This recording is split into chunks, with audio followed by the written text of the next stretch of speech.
So, Frugal Fundamentals, theme of the week, entrepreneurship. So I thought I had to have you on. Quincy Amarikwa, professional soccer player, mental strength coach, entrepreneur. The list goes on and on. But tell the people about yourself. Tell them. I want to tell them like what you're not doing, basically, because you're doing everything. So just give us the rundown. Oh, well, okay. That's good because we'll cover why doing too many things isn't good, but it's good to know how to do things and then when to delegate and stuff. So we could talk about that entire process, I guess, and where I'm at in all of it. But saying what up to Adrian, what up? I see John Hollinger joined in as well too, Luis and Jonathan. What up, you guys? And then I saw iPhone over there, but I'm not sure who that is. But yeah, someone you got to connect with. Someone I'm going to connect with after for sure. Okay, awesome. So yeah, my name's Quincy Amarikwa. I'm most known for, or most people first find out about me from my professional soccer career. I would have been going into my 12th year pro I'm currently in my free agency year, so this would be my 12th year at the MLS level. Completed my 11th year with DC United last year before the kind of pandemic hit. But most people are first made aware of me through professional sports, and then once that kind of happens, I've always seen myself as an entrepreneur. That's kind of how I was born or raised. We could probably talk about that. So when did it start for you? Like, when did that entrepreneurship start? Because I remember you at UC Davis, like you were selling like bicycles or something. Oh yeah, I was everything. We started a book resale business on Amazon where we'd buy those books and sell them online on eBay. So to answer your question, entrepreneurship for me started the first official actual active entrepreneurship before I understood like ethics and how that all worked was, I want to say around 8 years old. Mm-hmm. I saw my sisters like books, so then I set up a library in the bedroom and like put like a gate around, and then I charged them 50 cents to come in and read a book. So that was I'd say that's my earliest attempt at entrepreneurship, and then from there it grew, starting with buying candy bars at Costco wholesale when my grandfather took me there one time, and I realized I was like, well, hold on, you could buy 50 candy bars for like $15. Like they sell this for $1 a piece at my school. And then that just kept evolving, and I really enjoyed just the process of more so the game of making money and exchange and stuff, transaction. It wasn't so much necessarily the money. The money's a way to keep score. It's not necessarily, I wasn't getting money to like buy items and material things and stuff like that. Like it was more so I could have more money to play the next game and the next game and to level up. So you talk about game. Can you talk about like, do you think athletes are natural entrepreneurs? Like athletes, they love the game. Like sometimes they play, for the love of the game. Entrepreneurship, the best ones, it's like they love playing that game, building something from the ground up, bringing it to scale, then starting the next one. So do you think athletes have that natural entrepreneurship skill in them? I think athletes have a natural draw to competition, and they falsely believe that means that they'll be good at entrepreneurship. Oh, okay. I need you to dive into that one. Yeah, entrepreneurship is a different game, and professional athletes think that because they're really good at their athletic, physical sport, that means that they're going to be good at entrepreneurship. And I would say most times they aren't, and they're not, because in order to be, we're talking in generalities here now. Yeah. In order to be an exceptionally great athlete, professional athlete, you have to have a very big ego and self-belief. And in the entrepreneurship world, again, in general, a large ego actually lowers your ability to build teams and to delegate and elevate and to scale, right? So like, I think athletes have the ability because of their skill sets that they develop in a professional environment to transition into becoming an entrepreneur more quickly or easily than, let's say, the everyday person. But only if they're able to get their ego in check and understand that they can't be good at everything, they're not good at everything, and why, and then create systems and processes to facilitate those strengths and weaknesses. So I know. No, I think that's important. You talked about ego, and like one of the biggest things with athletes when it comes to transition is being, humble, because you're at the top, and then you're probably gonna have to start entry level. And you talk about this game, keeping score, ego, systems, processes. How can an athlete transition into entrepreneurship, like in a successful manner? Because many times it's getting popular now, as you see. People are talking about like you have the skill sets to transition and do whatever you want. Like, but what skill sets do actually help you, and what things do you actually need to look out for to be a successful entrepreneur? Okay, well, I think even athletes can lose sight of the fact that the reason they got to a high level wasn't because they started working out yesterday. It's because it started probably, in my case, 24 years ago when my mom was willing to pick me up after track practice after school and then drive me across town to soccer practice. Then my dad would come and pick me up, and then I'd go get home, finish my stuff, wake up, do the next thing every day, and did that every single day for 10 years before it even became an idea that I could go to college because of it. Right? That's a great point you put, because like everyone thinks like, a startup, if you invest in a startup, it's going to take 7 to 10 years for it to really hit. But like athletes, we're so used to that quick satisfaction in our pro career, but we don't take a step back to understand like, no, this started at youth sports. This started in high school. So that's a good point that you made. Correct. And more importantly, the likelihood that your startup is successful from a statistical percentage basis is, I think you're more likely to have a successful business than you are to be a professional athlete. So that's another reason why your worldview and your perspective on and your ego is such a limiting factor into being a successful entrepreneur. From the standard in which I would determine is a successful entrepreneur. I think you had mentioned it yesterday on the show when we were talking about it, that a lot of the successful pro players that you see, the successful entrepreneur pro players that you see, in my opinion, are not as successful of entrepreneurs as portrayed or seen, because they make so much money off of their likeness, their image, and the level that they are in their professional career, that it makes up for the flaws that they have from a business experience perspective. A better way to make it more relative is in boxing, right? You're either Floyd Money Mayweather in your own deals making $250 million for one fight, or you're the no-name guy who's maybe making $50,000 for the fight, and after you've paid your ring guy and your training fees and all that stuff, you probably owe the government like $5,000 in back taxes, right? Yeah. So the disparity is very large, and most players don't realize and understand what their flaws are until their career's over, and then at that time, it's exponentially harder to get your foot in the door.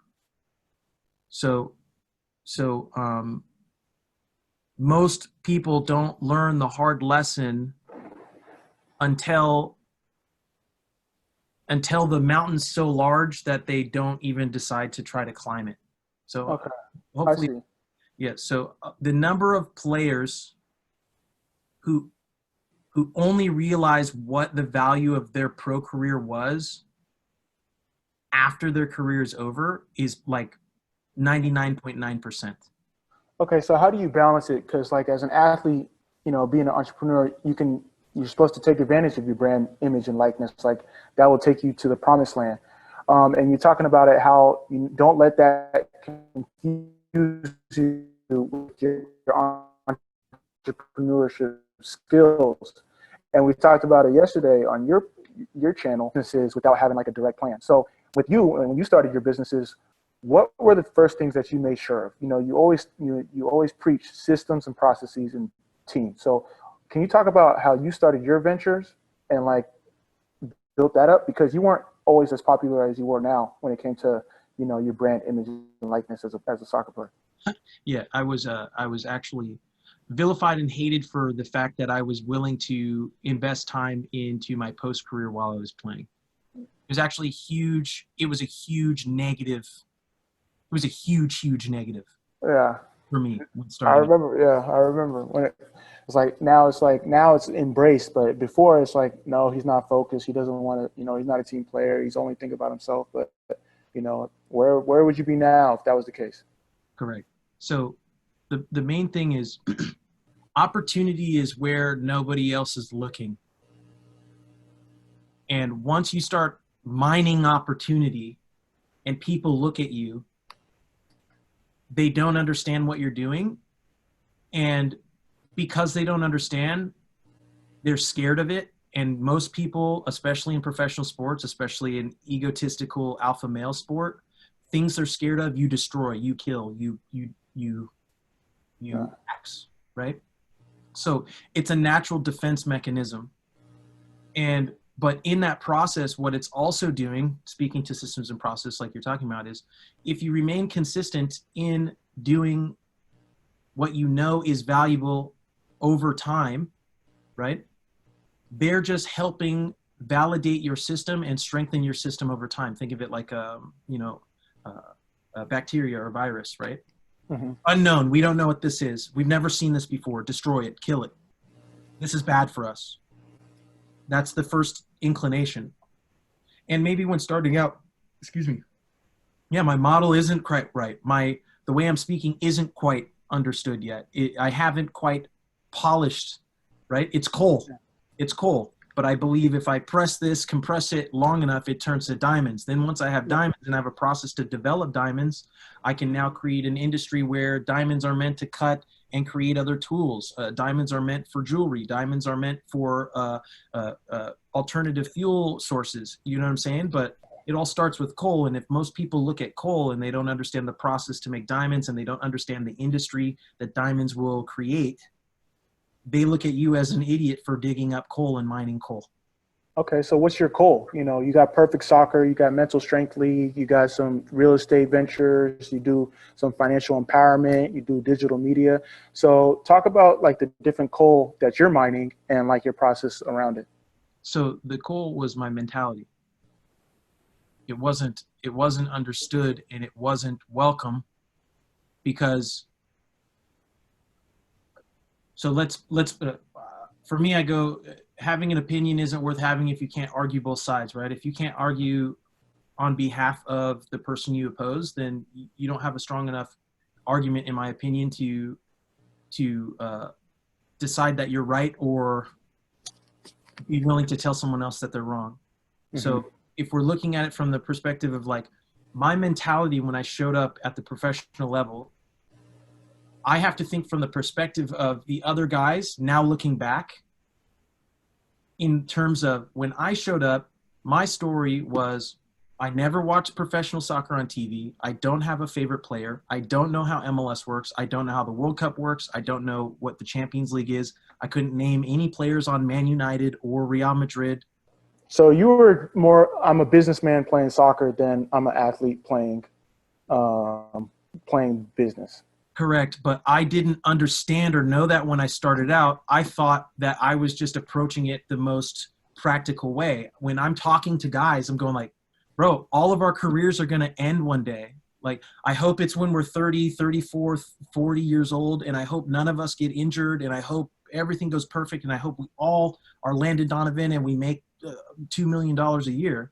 But I'm going like, statistically, that's like impossible.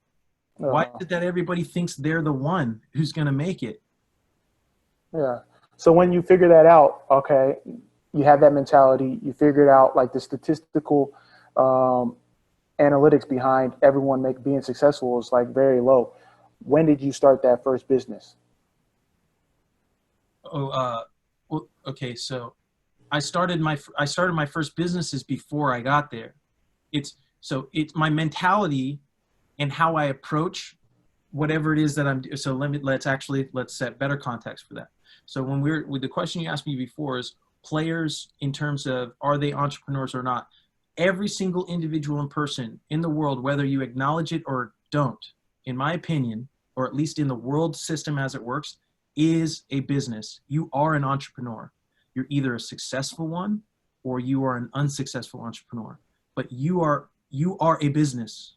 Yeah. Now, if you operate your business as an individual, as a W-2 employee, especially here in America, you do not get to participate in any of the tax incentives or benefits if you just did your business under a company structure, an EIN, right? Like, or sole proprietor, or LLC, right? Immediately just doing business through accepting your money. How you accept your money determines how you're taxed here in America. Sorry, I'm just, breaking it down, right? If MLS pays you, Amobi, directly, the government's taking their cut before you get it. So the government's a middleman between you and receiving your pay. But if MLS pays Frugal Athlete LLC, the government does not take its cut until after they understand what the entity of Frugal Athlete LLC is. So if Frugal Athlete is an S corporation, they go, oh, that's a single pass-through entity. So all money paid to Frugal Athlete LLC receives this $100,000. Then the board of directors and the CEO, whoever has the fiduciary responsibility to the company of Frugal Athlete LLC, gets to now determine how that capital is then deployed. Uh-huh.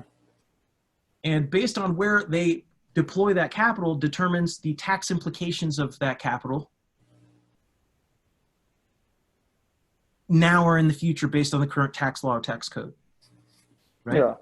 Most people haven't even done the research to understand that if they just incorporated their own marketing company or consulting agency and just, rather than being employed by their employer, they were employed by their own entity and the entity received the money first, they'd have much more control over their financial future and what's available to them. Yeah, I've actually heard that before. A couple of people have done that, like, label themselves as an entity, whether it's an S Corp, LLC. And it's important to know that, you should definitely consult with a lawyer or financial advisor before you do any of these things. But, treating yourself as your own CEO, your own business, there's definitely implications in that.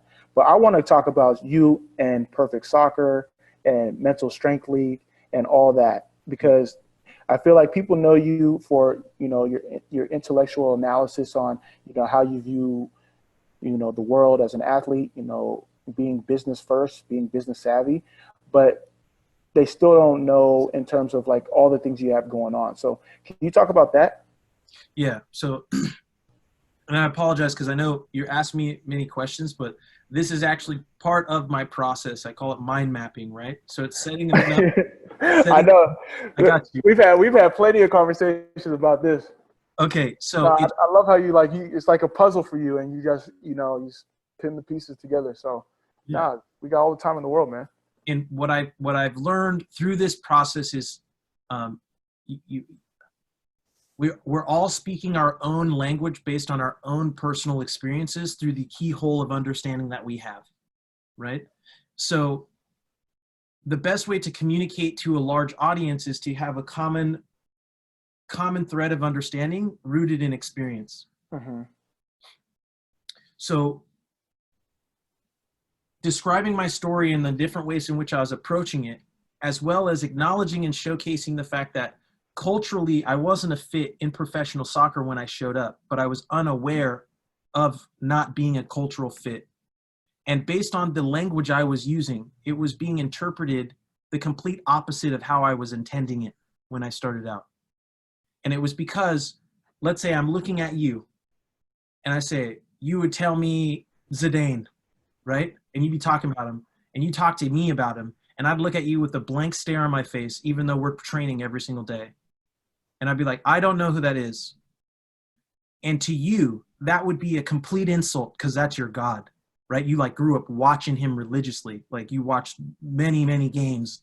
You know what I mean? Yeah. And the guy across from you who's beating you today doesn't know who that dude is. So how does he know and he's trying to tell me how to play the game or how I could be improved or better. So you see how like I'm over here like, hey man, you should be investing in your future and you should be thinking about your brand and it was like, shut up. You don't even know who Zidane is. You don't even know who this guy is. So what are you talking to me about money and investing in future? I look at your contract. You're on $34,000 a year. I'm making 120. What are you talking about? But most of these guys wouldn't say that to me.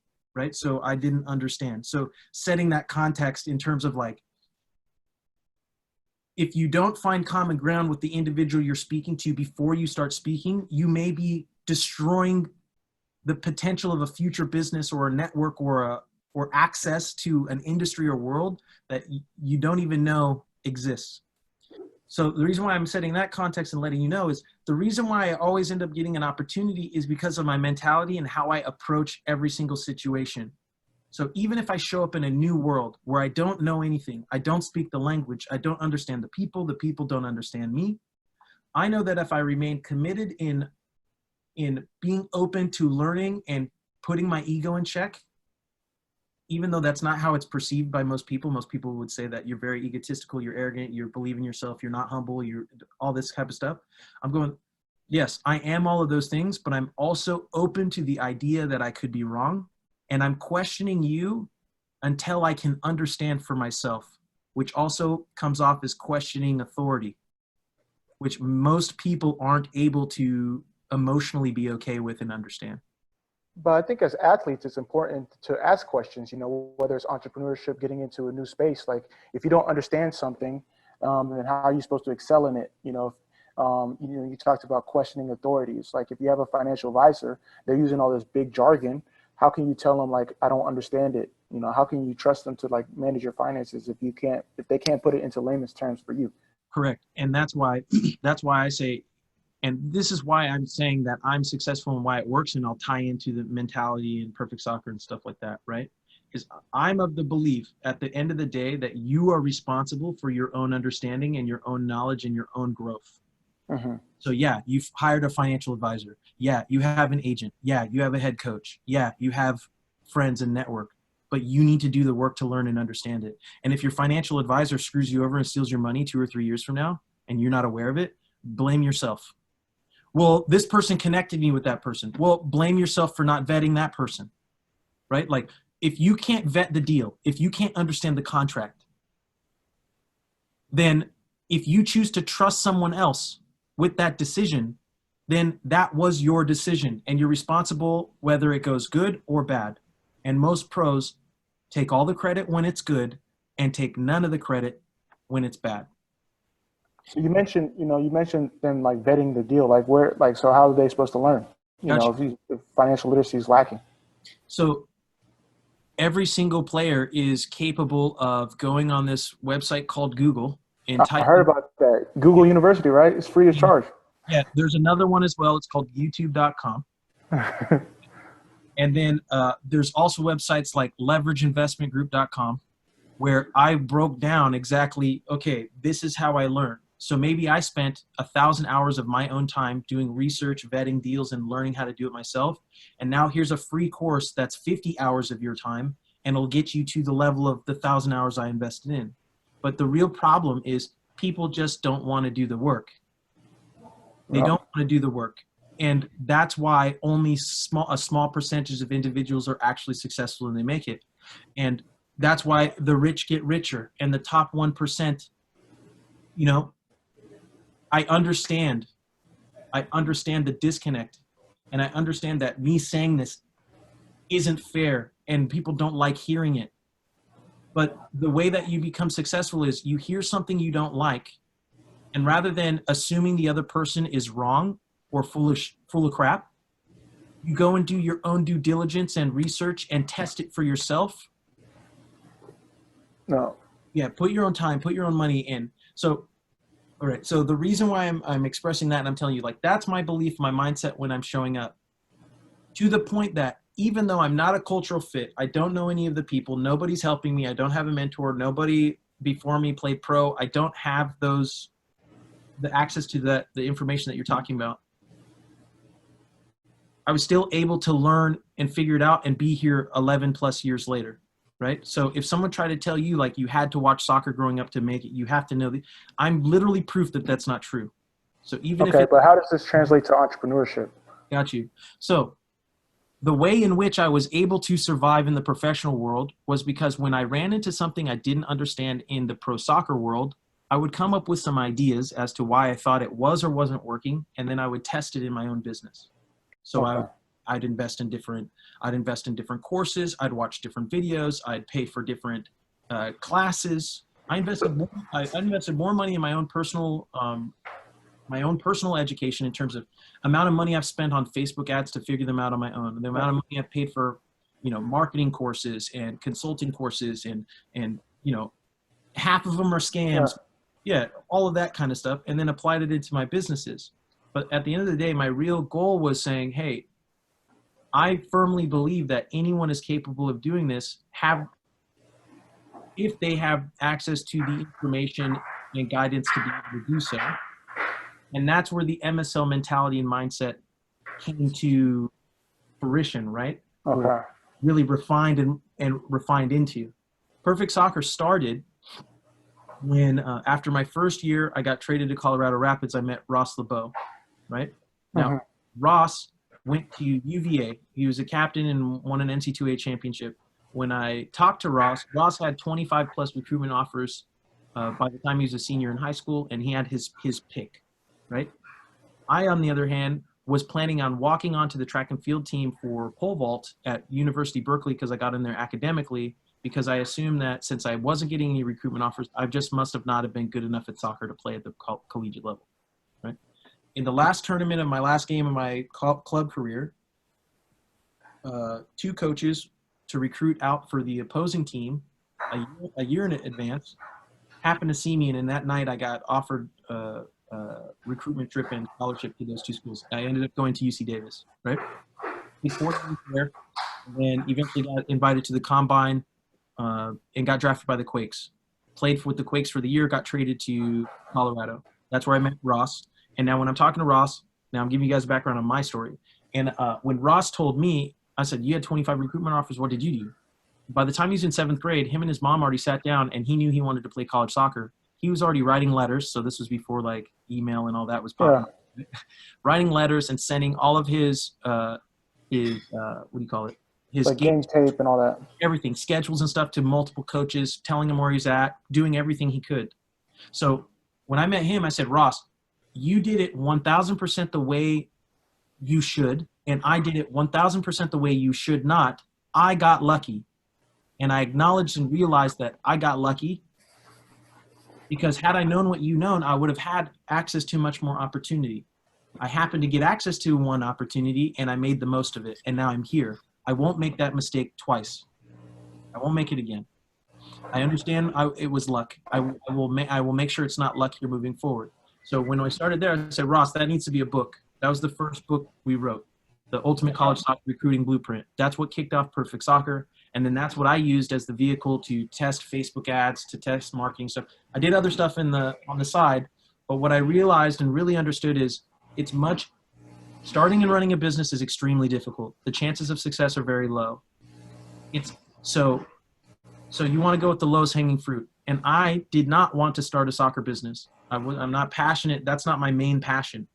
So you think it's more important to find a product or a business that, makes profit versus something you're passionate about? Because as athletes, they have a combination of being able to do both. Okay. So if you're talking in absolutes, and we're saying what's the best chance for everybody, I'm saying pick the thing that you can be committed to for 10 years. Whether it works or doesn't work, you're saying, this is my industry and lane for the next 10 years. And in 10 years, I'll decide if I'm going to pivot, switch, or do something else. If just the thought of that alone gives you pause, or like, then pick a different industry. And chances are you're going to land on something you're naturally passionate about. That's good. Yeah. Because you're not, chances are it's not going to work, and you're not going to make it. If we're being honest here, your business idea isn't going to work. What you're trying to do isn't going to pan out. So when I'm looking for win-wins, I'm saying, all right, then do something that if you did for the next 10 years and didn't become profitable, at least you were passionate about it, you enjoyed it, and it was something you wanted to commit your time and life to. Okay. I like that. Yeah, most pros are not making their decisions that way. They're making it based on what's popular today, which is why so many pro players want to be entrepreneurs. Mm-hmm. Yeah. Oh, you want to be an entrepreneur now? Okay, good luck trying to beat me, who's been doing it since I'm 3 years old and 8 years old. Like, I'm passionate about this. I've been through the ringer. I have countless experiences before you decided that you kind of want to, because it's easy for you now because people are paying attention. Yeah, And that makes sense. yeah, so it's my goal is really to help you learn the hard lessons faster so that you can figure out what will give you the greatest opportunity to be successful. So, what are the hard lessons for an athlete, looking to get into entrepreneurship that may not have like known all along they wanted to be an entrepreneur? They got into sports, had a good career, or didn't have a good career. Now they want to be an entrepreneur. What are these hard lessons that try to steer them away from, or have them like look out for? Well, the first one is saying you won't be successful for 10 years. Like, you're not going to make money for 10 years. So if that Just just, have that mindset of like it's not going to work for 10 years. it's not going to work for 10 years, but I'm going to work for free for 10 years. Okay. Right there. That's what, if I'm going to say what's guaranteed to make you successful, it might not be you might not be successful at the first idea that you have. But if you're saying I'm committed to being a successful entrepreneur 10 years from now, That's tough for athletes because we're used to winning. Losing for 10 years straight. That's a little bit difficult, but it's understanding like you see these overnight successes, and that's what it is. It's 10 years. It's not like right off the bat 1 month in. and I'd ask the athlete, I'd say, oh, so you became a pro athlete just from last year's work. Yeah. And then I'd say, yeah, no, let's recalibrate it. When was the first day you went to youth training? When did you start? Mobs, I asked you, when did you start? When did your dad start running you out on the field? Yeah, exactly. When I was 3 years old. Okay. Now the other kid who says he wants to be a pro and he's deciding he wants to start at 14. And I'll say, okay, when did your dad start sprinting you? And he'd be like, oh, that never happened. I'll be like, all right, it's not impossible for you to go pro, but you have to beat Amobi. Yeah. He started running at 3. That's his normal. Yeah. You started thinking about it at 15. So that's a hard lesson I want you to learn. Not after you half-ass being an entrepreneur for 5 years and you're like, oh, I put C.E.O in my bio and, I'm, you know what I'm saying? Like, I took some cool pictures in front of something. I go, real entrepreneurs can see that you're not about it. Tangible results. So after that, okay, what's number 2? Like, what's lesson number 2 that you suggest for all athlete entrepreneurs? Let's see. Okay, so let's say you say, I'm committed. I know I'm not going to be successful I'm prepared to not be successful for 10 years. If success comes before then, I see that as I got lucky. Things went in my favor, right? I have some type of advantage that most other people don't have. And I need to acknowledge that and be aware of it, because if not, that becomes my weakness. Now you're committed, you're doing it, you're on the path. Consistency. It almost doesn't matter what you do, because the world of information, the new world. So now, in my opinion, the new world, time will become much more valuable. So that's a great segue. So like what trends or what things are you excited for, in the future? As you mentioned, time. Oh, I'm excited for all the people who are finally trying to figure out how this online remote work world works. So like this Zoom call. right? Is an example of that. And everyone's seeing how much work it actually takes to work remotely. It's actually more work than going into work. Yeah, my dad was complaining the other day. He's like, I don't even have time for lunch. You know, you guys schedule these meetings after meetings after meetings, and by the time I can't even step into my kitchen to get, you know, lunch. So it's all about time management, and it's going to be interesting to see how it works. And that's a skill set, right? And that's a skill that okay, so let's use your dad as an example, right? He's like, oh, we don't have time for lunch, and I'm thinking that and all those things. I'm going like, okay, he hasn't. So for me, I go, okay, your dad's still in his third month of his rookie season. Because I'm going, oh, he hasn't even figured out how to schedule and time lunch, right? But in this technology world, you can get 10 times more done in half the time of the old world. Okay, how so? So, okay, so let's make it relatively speaking. I believe that the news machine, which is CNN, Fox News, NBC, all that kind of stuff. For me, I'm agnostic as to it doesn't matter what you believe or what side aisle you're on. It doesn't matter to me. What happened when blogs came out and TMZ, in my opinion, is there's now direct competition to eyeballs for news sources, media, and advertisers don't care. Advertisers are only now caring about what their advertisements come on with, like the content it's associated with.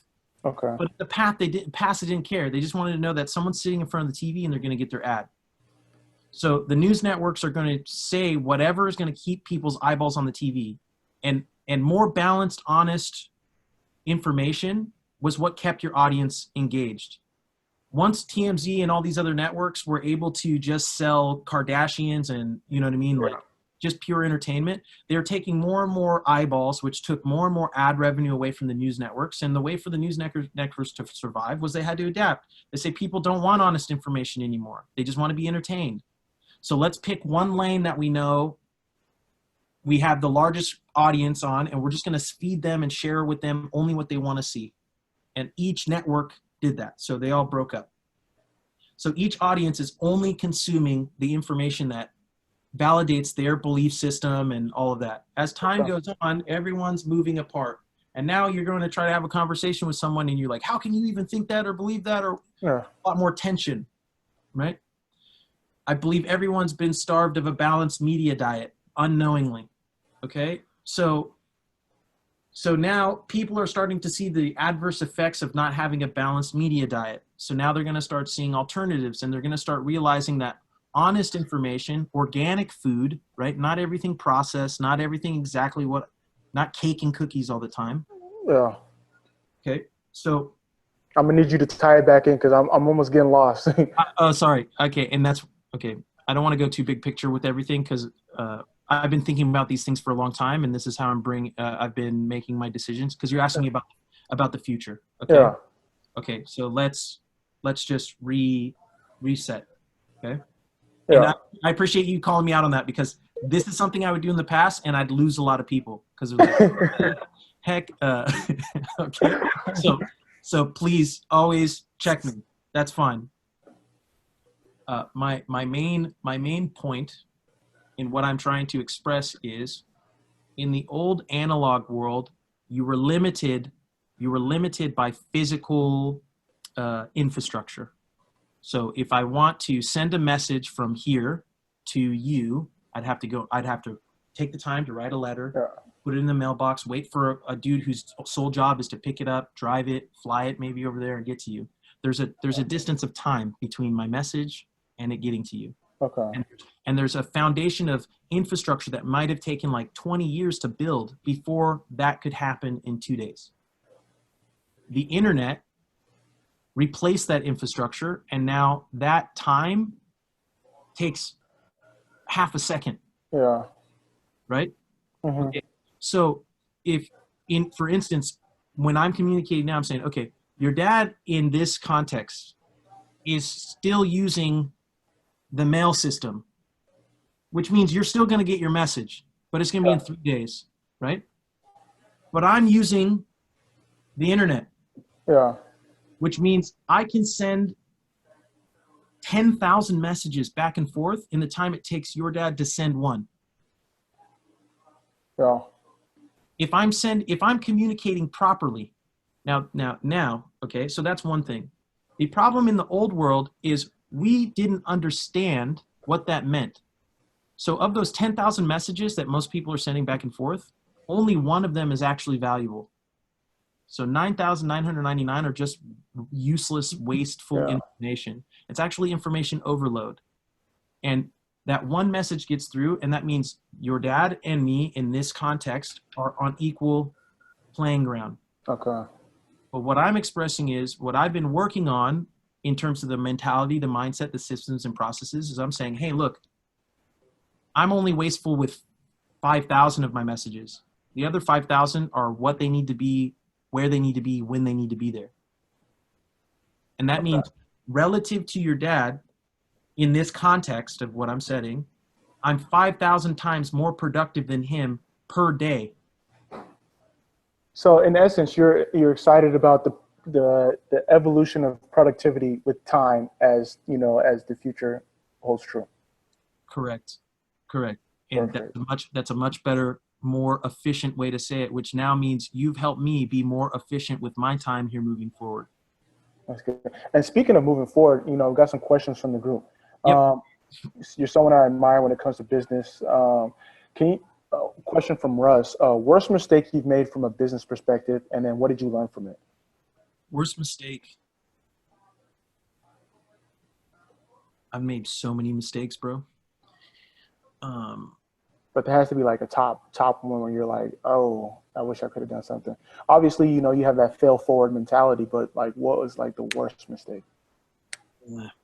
Okay, so I'm going to answer your question directly, but to better understand my mentality, as I'm saying, the worst mistake I've ever made, I'm unaware of, because I haven't seen the result of that mistake yet. And I think most of us aren't aware that.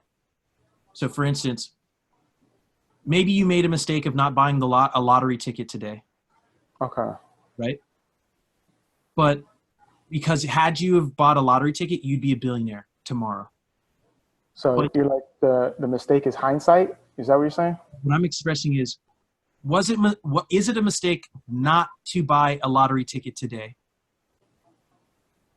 Not necessarily. I mean, I would say it's a mistake if you bought it and then threw it away. Okay. And this is really good, because now this is all perspective that people choose to take when they make decisions. And this is why it's important with the context of what's the largest mistake that you've made, Quincy? And I say I'll answer it within the perspective that he's asking, but I'm answering it within my mentality and how I'm looking at it based in the world I think we're in, that becoming aware of. So I think in this new world that people are becoming aware of and getting their bearings in, I think the real question is saying, okay, how many times would you have won the lottery had you bought a ticket? But your mindset has decided that buying a lottery ticket isn't statistically smart or prudent to do. So from your experience, you've always made the right decision, because you've never lost money playing the lottery, but you've also never won. Yeah. And all the people you see who play never win, so they're idiots to you. But there's one person who will win, and when they win, you'll say they're lucky. Yeah, that's good. But in this direct question, yes, just answer it. I got you. Okay. I know, but this is the main thing. I want this to be understood, because I'm talking about the new world. Okay. Because you're saying, like, how are you successful in the new world? And that's what I'm saying. This is how I think in the new world, and this is why I believe I'm successful. So I want to share that with you guys. In terms of mistake, in the context of the old world of like, oh, what would you classify or constitute as a mistake? I would say a mistake was not learning and understanding how valuable and important soccer culture was to the people when I showed up. Okay. Had I known that when I started, I wouldn't have just been telling guys to their face. This is basically what I was telling guys to their face. I just didn't know it. Like, you're a god. What? It's irrelevant. Yeah. Irrelevant to me. Doesn't mean anything. Does not compute. Why would it? I'm whooping your ass here all up and down the field, and you're scared to play me today. So what? You watch some other dude play? That's clearly not helping you here today. Like, so essentially your mistake was not like acclimating to like the culture of where you were. correct. But now that here I stand, Yeah. I would never say that that was a mistake because I approached it that way, Mm-hmm. and because I didn't know, and because I just said I'm gonna figure it out, and I don't care how hard it is, and I don't care how much I feel people are literally trying to prevent me from moving forward. I will prevail. Finally. Correct. Okay. And I'm saying because I did, I don't constitute that as a mistake. But now moving forward, because I learned the lesson the hard way, Mm-hmm. it's a very valuable lesson for me. I would not say that this valuable lesson was a mistake. I'm very grateful for that lesson. But what I'm expressing to you is now when I'm building relationships and navigating here moving forward, I now have the benefit of having gone through an entire system and way of, like we talked about earlier, people being extremely angry and fighting heavily against me because they thought I wasn't focused on my career, and that's all I was focused on. They just didn't understand where I was coming The from. viewpoint. Okay, next question. What is one or two things every athlete should do each offseason to prepare for their next decade beyond sports? So I'm putting you on a time limit for this question. Got you. You're right. So I get it. All right. So what I do, so I speak about what I do, and that tends to always cause problems as well because everyone's like, you act like you know everything. I'm like, well, I only want to speak from my experience. What I do is I look at the year.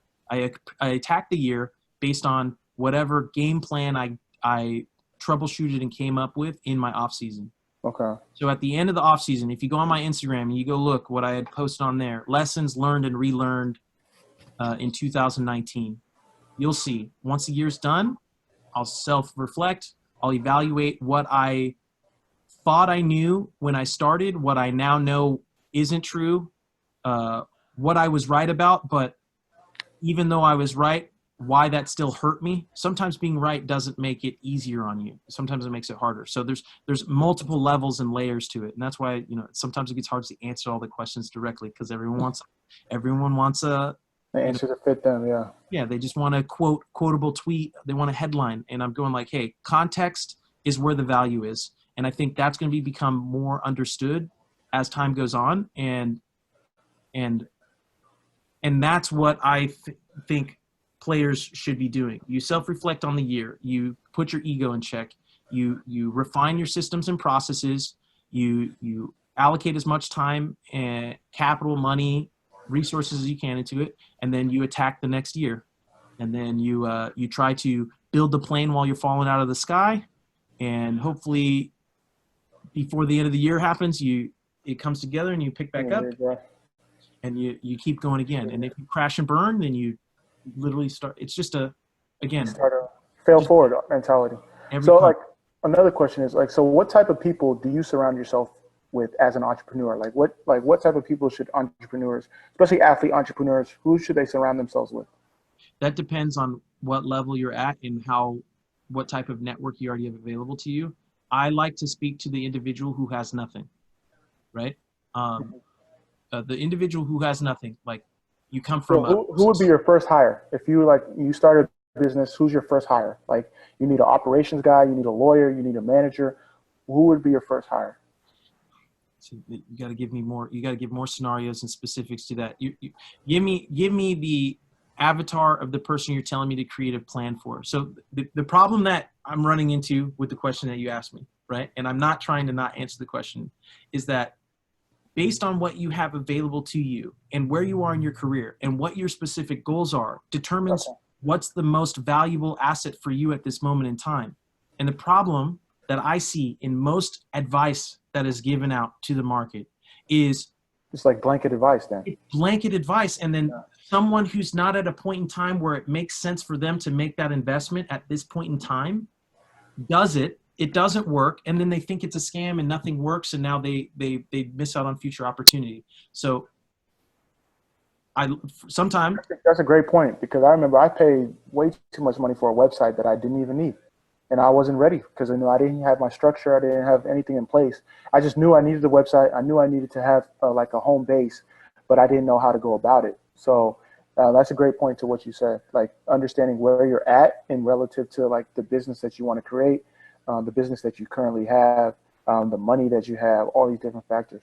yes, those, and to your point, and this is what's really important, and I think the question that came in from Daniel in terms of what was a mistake, the fact that you have the experience of wasting your money on a website and the awareness to know that it was a waste now is a valuable asset to you now, which will probably save you blowing $100,000 in the future. Yeah, that's true. And had you not made that mistake, as in done it yourself, you wouldn't know how valuable that lesson is, which means you would have to lose $100,000 in the future to then learn the lesson. And that's what happens with a lot of athletes today. Yes, and what I'm expressing is make all your mistakes when they're cheap. When you're starting out, Yeah, buy the website, have someone pay to do it, build it yourself, and have someone to pay to do it at the same time, and see which one gets done first and fastest. Incorporate the business yourself. Do your taxes the first time. Do your taxes the first time when you're making $30,000 a year, right? Because once it's at scale, it's the same thing. It's just bigger numbers. yeah, but some athletes aren't in that niche of a sport, or are fortunately blessed. I mean, the most recent NFL first rounders, they're making a little bit more, millions of dollars. Okay, so then why? I hear you on that. So then why do 95% of all of them go bankrupt within 5 years after they're done with their career? So we can. I mean, if we had time, we can go. I have a lot of answers to that. I got you, but my point is this: we need to be the asset is time, and most people spend their time making excuses for why it doesn't work for them. And I'm saying, look at the data. If you're going to give me the counter of, oh well, these guys have the windfall and they don't know, and this, that, the other, yeah, people who make money off of them not knowing want them to continue to not know. That's true. And that's why none of them have anything to show for it 3 to 5 years after their career is done. And then they all say they wish they did the work themselves or learned it or asked questions along the way. So at this point, I think in the level of consciousness of the athlete, there's no more excuse to, in a the music industry, there's no more excuse to sign a 360 deal. There's no more excuse to be, you know what I mean? Yeah, I like your points, especially like at the end of the day, if you're like, okay, let's say a first rounder, you have the mindset like, I'm going to be a pro. Let me take this opportunity to learn all the things I need to know so I don't fall into these situations that affects most of the people that come before me. Correct. And if you're telling me that you don't have enough time or you're not able to do it, then okay, be comfortable with the fact that there's a high chance that the people you put in place will take advantage of you. And you might be broke when your career is over. And that is your decision. But you do not get to, you can, but this is with me. If you're working with me or you're talking to me or you want my insight or my sharing with people, this is what I'm doing. I'm saying, listen, if you've decided that you don't want to learn, you've decided you can't learn, you think that doing so will prevent you from being able to remain focused on your career and to reach the heights that you want in your career, fine. That is your decision. But if you're sacrificing your life post-career for your career, that is your choice. And nobody is going to feel sorry for you or cry for you that you didn't know that you shouldn't have spent your full first $5 million check that you signed. Like and that's what they need to really understand. They love you today, but they will be much more happy when you're below them in the future. That's true. And I think A-Rod said it best on one of his podcasts. The world loves fives. Someone that they can like look up to, but someone that's like not too far ahead. So that's a good point that you made. You got more? I keep cutting it No, down. no. We could. No. I appreciate you, Quincy. Like as always, I always respect our convos. You know, when we always connect, we're talking for hours. I hope the people that were involved got to see that. Entrepreneurship, I think for you, one of the biggest things is, you know, it starts with yourself first. You know, the biggest thing in entrepreneurship is your investment in yourself, and you know, holding yourself accountable. Understanding like there's going to be risk involved, there's going to be rewards, but understanding that you the person is the one that's going to be driving force. And as athletes, you know, some are very fortunate to, you know, have the responsibility to take accountability. Some are fortunate or not fortunate in the sense of like they're expecting things to be handed out to them, which leads me to my next point. And definitely want to, you know, have your information, but obviously this Frugal Fundamentals is in partnership with Jonathan Van Horn. He has the Shift program, which is really ties into what you're saying about, you know, self-accountability, understanding your purpose. So definitely check his stuff out. But Quincy, where can we find you? And then we'll close with Jonathan Van Horn sharing some of his information. QuincyAmarikwa.com/about. You'll get a background on all of my. You're everywhere, so you know there's a lot of platforms that you gotta check out. Yeah, but that's why. Well, but that's why I say just go to Quincy. I'm thinking. Go to Quincy Amarikwa. Go to QuincyAmarikwa.com/about, and that will always have the most up-to-date information. All the platforms that I'm on, ways to join the MSL newsletter, the financial literacy newsletter, my marketing funnels, and all that kind of stuff. So you can go there and you'll pick whichever thing interests you most, and you'll get all the information there. Yeah, and for the people that are on or the people that are going to check this out as we repurpose it, shout out to Quincy for teaching us that model, you know, repurpose the information that we provide. That will definitely be in the show notes.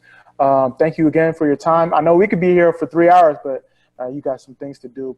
So with that being said, make sure you guys check us out next week, and I'm going to let Jonathan get on. I know he was excited to have you talk. He's heard a lot about you, Quincy, but I'm going to let him talk about the Shift program. And then I think that's all we got for today. Sounds good. Thanks, Amobi. Quincy, I've followed your career for a number of years. Love watching you play. Your tenacity on the pitch and just what you've done off the field as well is absolutely fantastic. Just from an entrepreneur, from a business standpoint, I think one of the things that I love about what you've done is that you've been true to you, and you've understood who you are and how you're created, and you've stepped into that space. And just like I said, I love what you're sharing in your perspective tonight or to afternoon, whatever coach you're on. One of the things that one of my favorite quotes is by Winston Churchill. He said, the price of greatness is responsibility. And that's one of my favorite quotes. Is like, hey, for us really true to achieve greatness, you have to take personal responsibility for your life, for your actions, and for your choices, your attitude, all those things. And that's a lot of what the Shift course is all about, is understanding who you are, how you're created, understanding your purpose, your why, and then also walking through the process of beginning to imagine the future and really begin to really focus in on what are the goals you have for the year coming up, as well as those daily habits to really allow you to be successful on and off the field. So again, I'm grateful for Amobi opportunity to connect and to partner with the Frugal Fundamentals and myself in the Shift course. So again, Quincy, appreciate it. Awesome. Perfect. So Jonathan, if you could share the code, I think I have it as well, but definitely it's on the Frugal Fundamentals website and a Frugal Athlete as well. So make sure you check it out if you're interested, if you want to learn, you know, your purpose in and out of sports. But with that being said, thank you guys, everyone that joined in. I see a lot of good friends on, a lot of people from the MSL Army. And Quincy, once again, thank you. We're definitely going to have to take this conversation off record. So, because I would definitely want to dive in on some more things that you said for sure. Okay. Well, I'm thinking about what's going on right now. There's a lot that's happening, like literally right now. So, yeah, man, I appreciate you guys having me on, and yeah, we could connect here more and maybe do something more regular here moving forward. Yes, sir. Thank you everyone for joining in. Talk to you guys soon.